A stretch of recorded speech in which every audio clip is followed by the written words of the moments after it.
Well, good morning. Today I'm out here tending the grapevines. We had planted these grapevines earlier this year in the springtime, and they've grown quite a bit since then. I've been slowly tying them up and training them to the wire, and I'm just going to continue to do that today.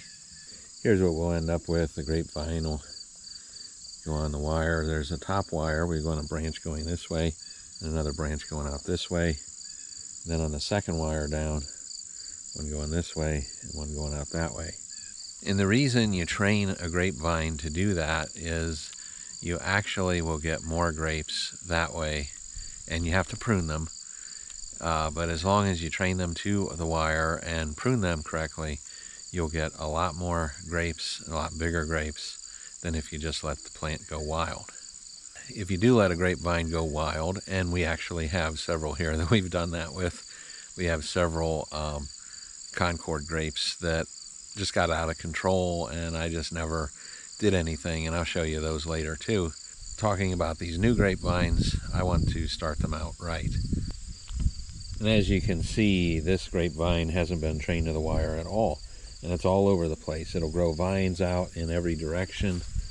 It has several here, I mean 1, 2, 3, 4, oh my goodness, I don't know how many branches I get to choose from. And if we just leave that grapevine go, leave it on the ground, and it'll find something to climb up eventually, but it's going to grow a lot of vine before it does that, and you're going to maintain a lot of vine and less fruit. You know, it's a little bit of a philosophical thought, but being human and I suppose doing the right things in life are a little bit like raising grapevines. The wild grapevine, the one that's left alone to go wherever it wants to, it can produce some fruit. It'll produce a lot of vine before it does that. It'll get all over the place. It'll grow up anything it can get to, probably up here.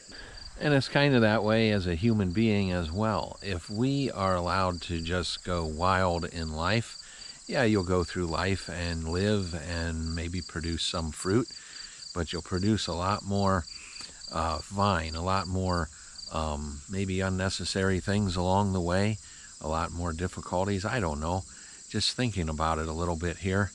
But if we have guidance, if we have more guidance, if we seek that knowledge and we are trained to the wire, so to speak, if we are trained on those things, it just helps us to produce better fruit in life, nicer work, more productive, kinder, gentler with other people, you know, things like that.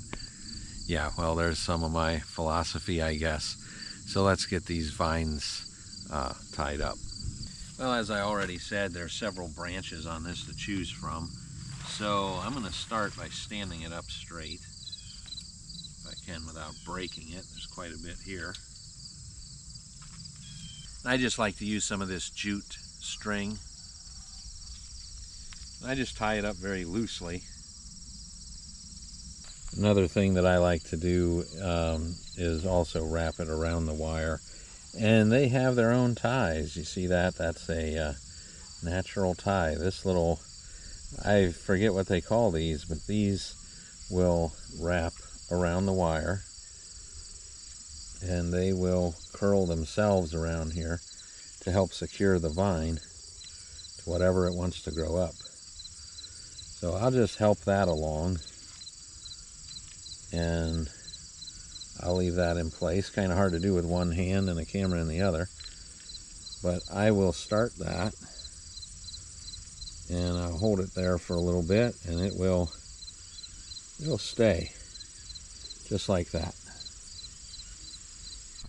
Okay, here we are, the main trunk of the vine I saved, and that goes up to the top wire. And there weren't any branches yet, but I just tied it to the top wire, and it's going to keep growing, and we'll get a branch going the other way eventually that I'll use to go one direction and take the other one the other direction.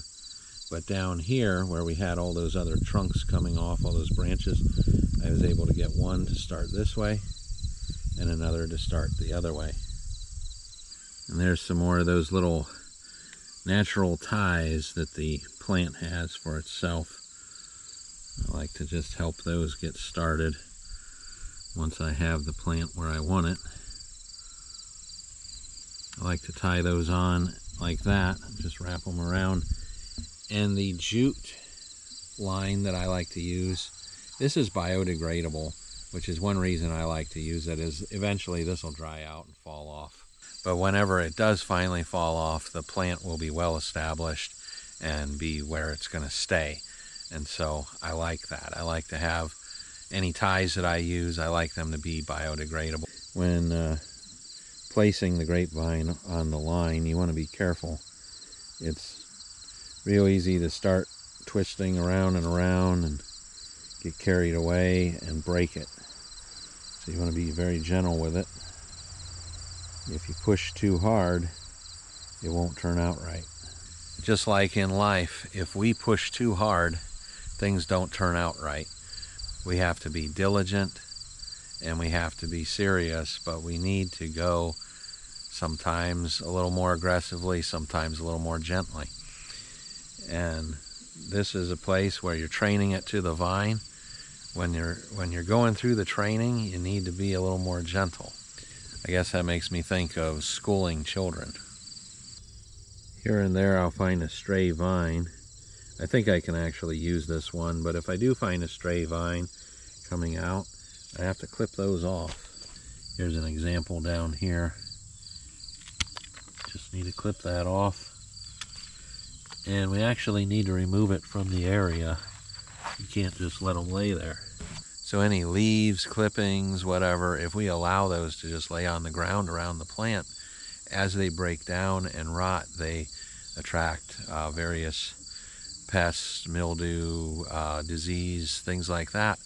And you don't want that getting back into your plant. You can't just let the clippings lay around. You have to remove the garbage, because if you don't, it can cause problems.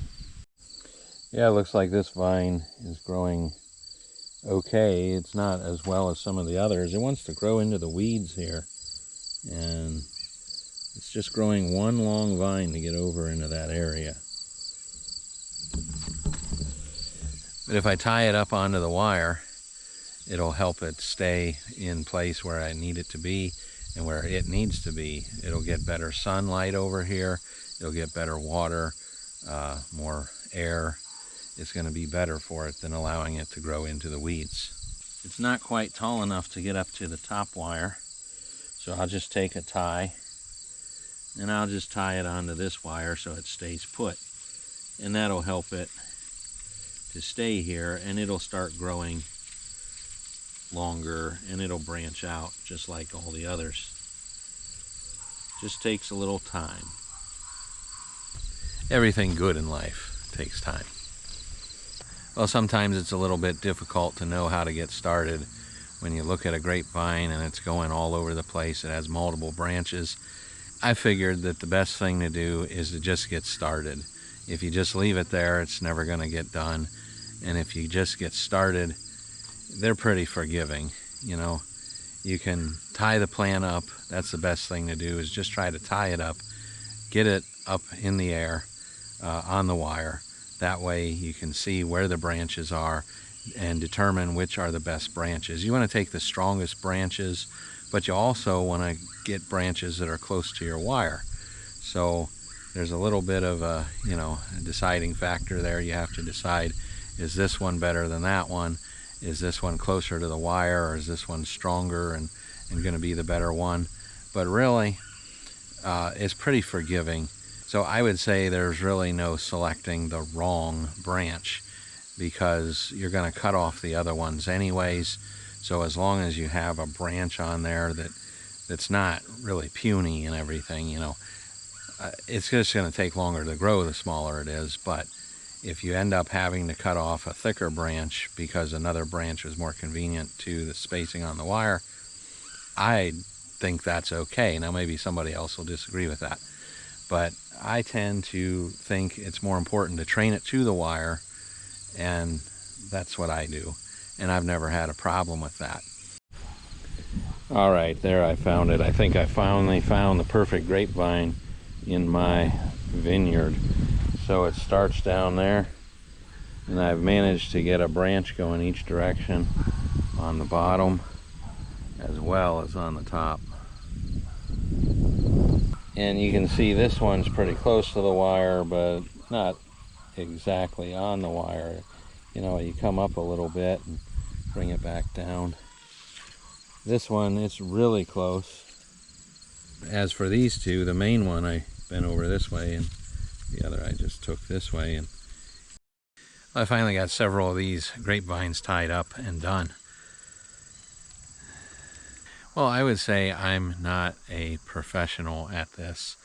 I'm sure there's other people who have other information on how to tie up grapevines and train them. But this is what I do and how I do it. And I've been doing this for about 18 years now. We've had grapevines, and these 50 are new ones. And then we have old ones that we've had before that. We've had others before. The information that I've shared, I've gotten from various places over the years. Some experience doing it, obviously, as well as books that I've read and some YouTube videos as well. Now, there's plenty of people on YouTube, and some of them really know what they're saying. And, you know, they're good for advice, and then others, not so much. And the way that I'm tying these and training these grapevines is not the only way to do it. There's other ways too. But yeah, this is just me and what I do.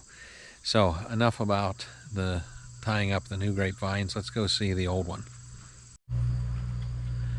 So this is our old grapevine, and as I'm walking past, I'm going to show something else that I've been doing, and that is these mats, this landscape fabric mats. I've used these mats for years in my orchard. Some people love this idea, some people don't. For myself, I've never had any problems with it. It keeps down the grass between all the rows, and I haven't had any plants die. Some people have claimed that, you know, they're not getting water. Water passes through this stuff. This is the kind that allows water to pass through, but stops the sun from passing through. So I've never had a problem. I actually enjoy having it like this. I don't have to do much except weed around the plants themselves. So it's unlike the traditional orchards where, you know, everything basically grows waist high and you spend hours weed eating and pulling weeds, whatever. Now, for most people, this probably doesn't matter, but for us, we have a lot of things in our orchards. So, yeah, we need something to keep the weeds under control. I forget exactly what we have. We have like 40 blueberry plants. We have 6 apple trees, 2 pawpaw trees, countless strawberry plants. I couldn't even begin to tell you. Grapevine, I don't even know how many old grapevines we have. They're Concord, and we have some Catawba, and I don't even know how many there are really. I forget. But of the new ones, there's 50 of the new ones, and those are Marquette. That's a wine grape. So anyway, yeah, enough about that. Let's talk about the old grapevine now. Now, I say old grapevine as if there's only one. There's numerous ones here in this row. And as I said, they are Concord. If you've been watching our channel for any length of time, actually, it's our other channel, For the Experience. We harvested a whole bunch of grapes last year, and yeah, if you want to see that video, I can't link that in here because it's a different channel, but you could go over to our YouTube channel, For the Experience, and probably find that pretty easy. Harvesting Concord grapes or something like that. Came out 2023, end of summer. If that helps. I mean, really. Maybe I can find the title and stick it in here somehow. I don't know. Actually, it looks like my grapes are almost ready. There's quite a few big, beautiful bunches. Look at that. Now, these are Concord grapes, and as you can tell from the video, they haven't been pruned properly. There's a couple different reasons for that. But one thing is Concord grapes, at least in my experience, Concord grapes are much more hardy and the vine can be bigger, and I don't know, there doesn't seem to be any problem with allowing the vine to go crazy. At least I haven't had that problem yet. This vine, these vines have been here somewhere between 2012 and 14.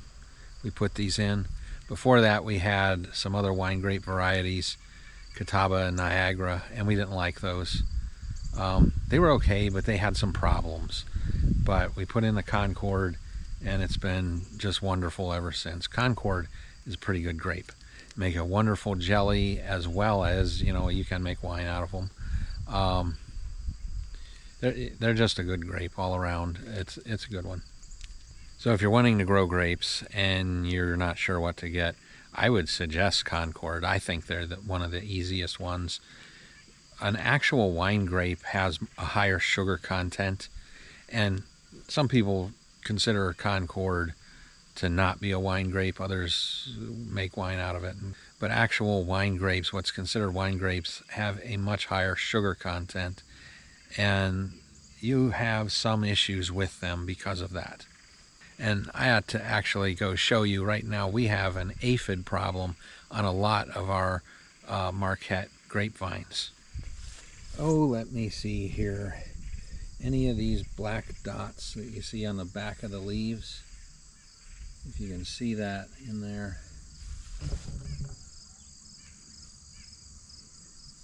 These ones are really bad. They look dirty on the back, but those are little bugs, aphids. There's a whole bunch right here, and you can see an ant in there. So aphids are these tiny little bugs, and what they do is attach themselves to plants that are sweet, and they like to suck the sap out of them.